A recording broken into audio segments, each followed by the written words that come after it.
semua universitas yang tersebar di seluruh tanah air wilayahnya itu mendidik bangsa, itu sudah menjadi bagian. Jadi kalau Prabowo mimpi yang bukan-bukan macam itu namanya memang sebuah mimpi. Ya indah, mimpinya indah, tapi itu tidak akan menjadi apa yang dalam dalil itu, Bung, dream comes true. Wow, itu tidak akan. Bung, saya kira begitu, Bung. Saya hanya menambah beberapa penjelasan sebelumnya, dan ini biarlah memperkukuh sikap kerakyatan kita, bahwa rakyat bukan orang-orang yang dianggap kambing congek, yang tidak mengerti peristiwa politik, tidak mengerti proyek-proyek. Rakyat paham proyek-proyek Prabowo memperluas terjadinya korupsi di tanah air.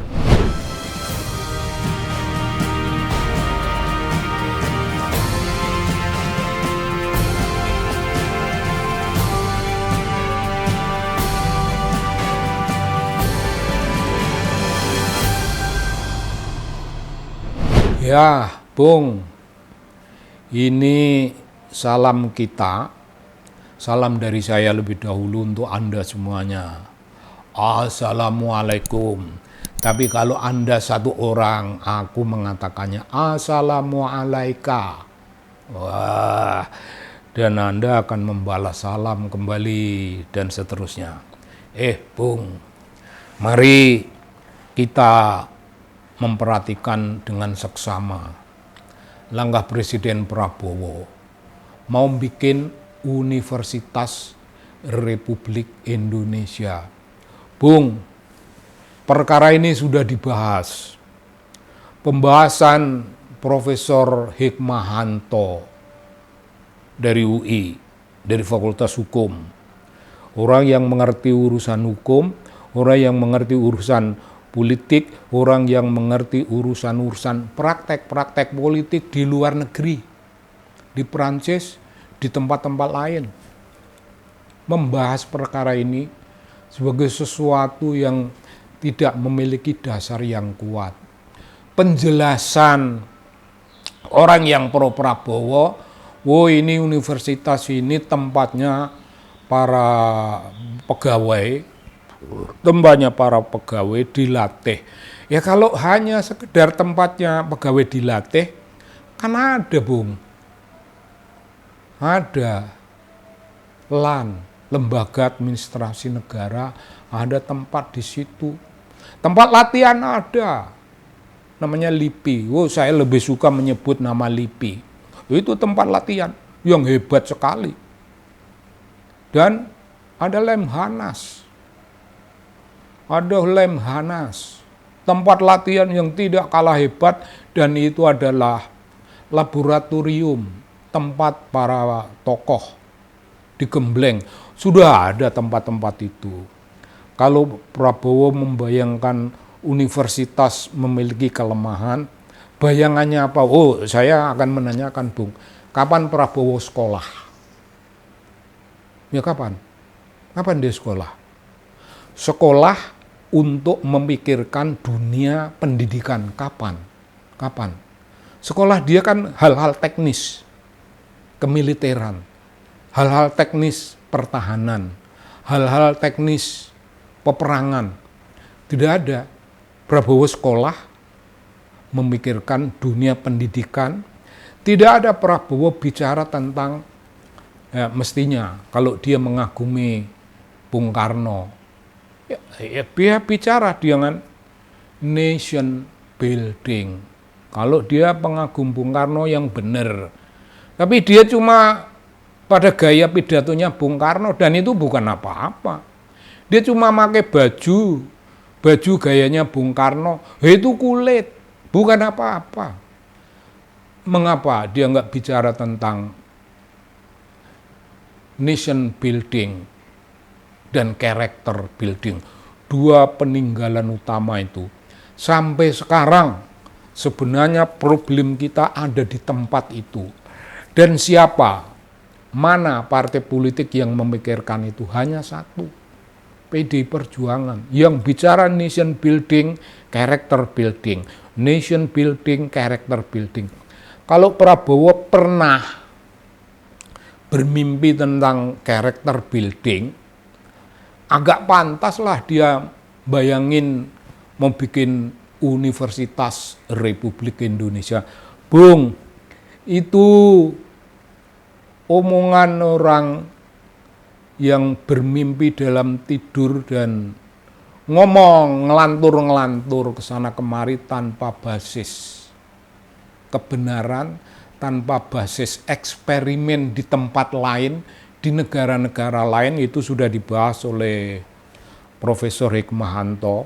Dalam bahasan itu, ini beliau merupakan pembahas paling mendasar dan tidak bisa dimentahkan oleh orang pro Prabowo. Orang pro Prabowo penjelasannya, penjelasan periferal, formalistik, dan hanya berkisar pada Universitas Republik Indonesia sebagai tempat melakukan apa yang namanya pendidikan karakter bangsa. Ntar dulu, Bul, pendidikan nasionalisme, apa yang bisa dilakukan, Bung? Setiap universitas melakukan itu tanpa menyebut harus ada karakter bangsa. Tokoh-tokoh keluaran universitas menjadi pemimpin-pemimpin moralistik, menjadi pemimpin-pemimpin politik, menjadi tokoh-tokoh dalam birokrasi yang hidupnya menampilkan watak ascetism, watak yuhud. Itu tidak kurang-kurangnya. Kalau itu masih kurang, mau diperdalam, perbaiki universitas. Perbaiki universitas. Prabowo punya gagasan satu ini, Bung, yang tidak punya dasar apa-apa. Ini ya kalau dia bisa mimpin sampai 2029. Kalau sampai lalu akan melangkah lebih lanjut, apakah dia bisa melangkah itu? Gagasan Prabowo mengenai membangun Universitas Republik Indonesia ini akan menjadi barang rongsokan di masa dia tidak lagi berkuasa. Catat baik-baik, ini bakal menjadi barang rongsokan, barang yang tidak ada gunanya. Ini proyek mangkrak, tapi proyek itu sudah berhasil meluaskan korupsi, sama dengan MBG. MBG yang sudah ditolak oleh rakyat itu membuktikan di dalamnya ada korupsi yang sangat mengerikan. Dan Prabowo pura-pura tidak tahu tentang itu. Jadi proyek-proyek Prabowo itu isinya barang-barang yang mempersubur korupsi. Ini universitas ini, apa? Pendidikan apa yang bakal diberikan? Tidak ada. Tidak ada, Bung. Kalau dia bisa mendidik mahasiswanya menjadi orang yang tekun turun ke lapangan, tekun mencatat fenomena lapangan, menjadi suatu renungan politik, menjadi renungan teoritik. Itu akan hebat. Tapi itu kan wilayahnya UI, itu wilayahnya ITB, wilayahnya IPB, wilayahnya Universitas Gadjah Mada, dan aneka macam universitas. Semua universitas yang tersebar di seluruh tanah air, wilayahnya itu mendidik bangsa, itu sudah menjadi bagian. Jadi kalau Prabowo mimpi yang bukan-bukan macam itu namanya memang sebuah mimpi. Ya indah, mimpinya indah, tapi itu tidak akan menjadi apa yang dalam dalil itu, Bung, dream comes true. Wow, itu tidak akan. Bung, saya kira begitu, Bung. Saya hanya menambah beberapa penjelasan sebelumnya, dan ini biarlah memperkukuh sikap kerakyatan kita bahwa rakyat bukan orang-orang yang dianggap kambing congek, yang tidak mengerti peristiwa politik, tidak mengerti proyek-proyek. Rakyat paham proyek-proyek Prabowo memperluas terjadinya korupsi di tanah air. Semua kawan-kawannya diberi kesempatan korupsi sehebat-hebatnya. Begitu Bung. Begitu Bung. Semangat kerakyatan ini Bung bagian dari karakter building. Membangun karakter bangsa Indonesia. Membangun karakter bangsa Indonesia sambil membangun bangsa itu sendiri. Begitulah. Salam ya Bung. Salam dari TV Anak Bangsa.